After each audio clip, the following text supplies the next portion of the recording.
Dans les maquis de chênes verts qui recouvrent les collines des Basses Cévennes, nous avons rencontré un homme pour qui les chemins creux n'ont pas de secret. Notre homme s'appelle Sabato Aliberti. Il est arrivé en France en 1958, venait de Calabre en Italie et était né 28 ans plus tôt dans une famille de charbonniers.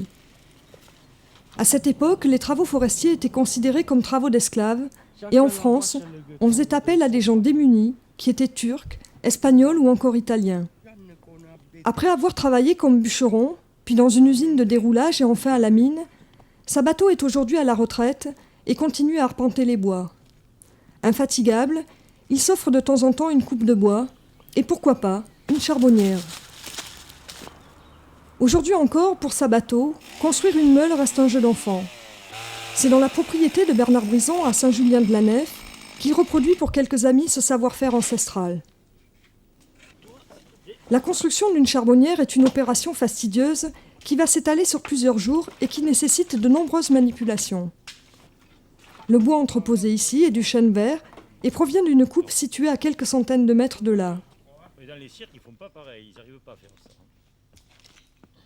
Au centre de l'air qui a été dégagé, on va superposer de grosses bûches qui vont constituer la cheminée. Elle est l'armature de la meule. On fera un premier étage, puis on continue ça jusqu'à pour faire le deuxième étage.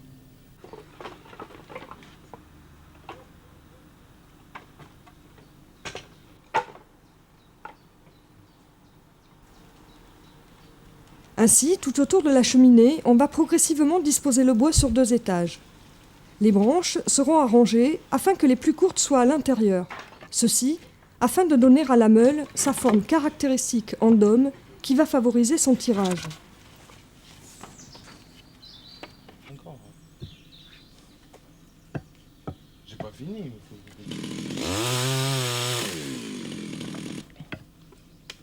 Eh bien, on n'avait pas de tronçonneuse.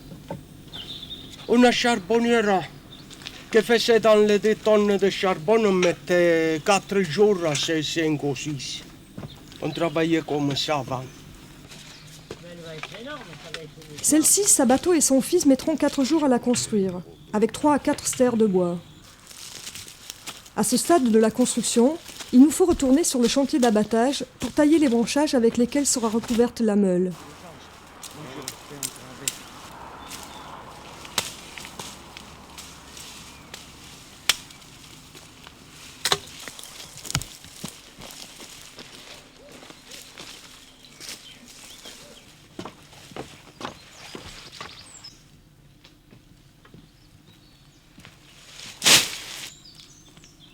Ces branchages verts seront disposés afin d'étanchéifier le premier étage.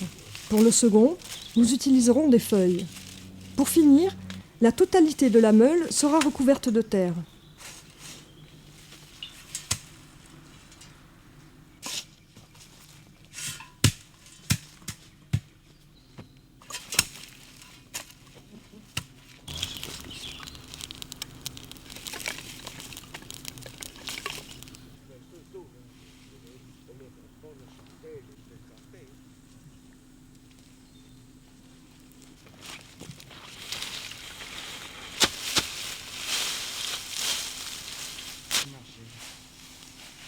C'est déjà ça.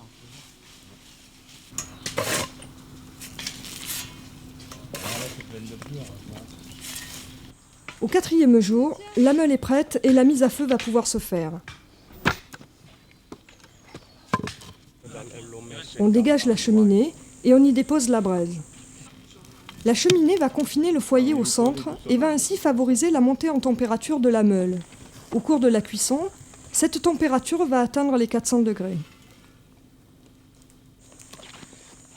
Et le bâton?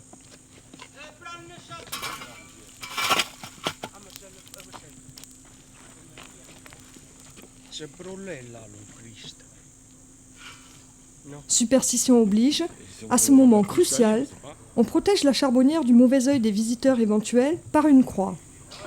Dès lors, la cuisson va durer 1 semaine et nécessite une surveillance de tous les instants.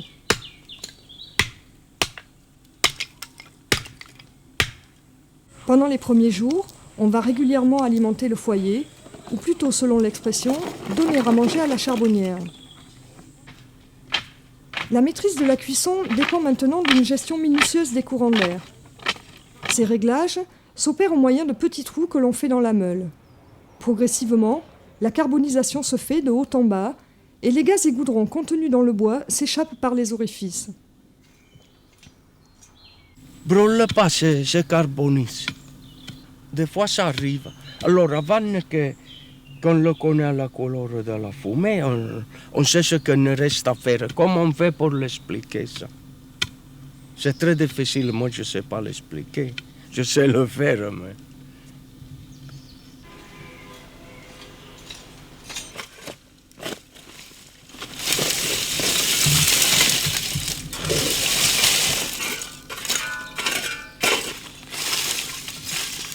Au 5e jour, la charbonnière s'est affaissée et le décharbonnage va pouvoir commencer.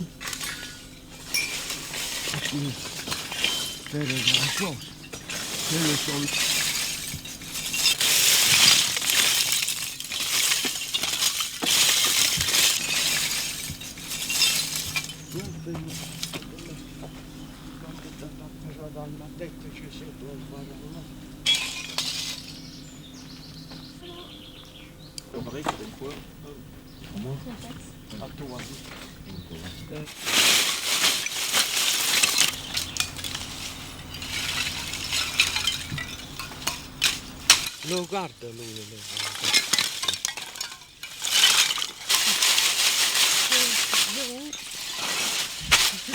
Ce savoir-faire intuitif, au dire de Sabato à Liberty, donne un charbon de bois d'une qualité calorifique exceptionnelle. Pour en faire la preuve, il nous suffira d'une bonne grillade entre amis.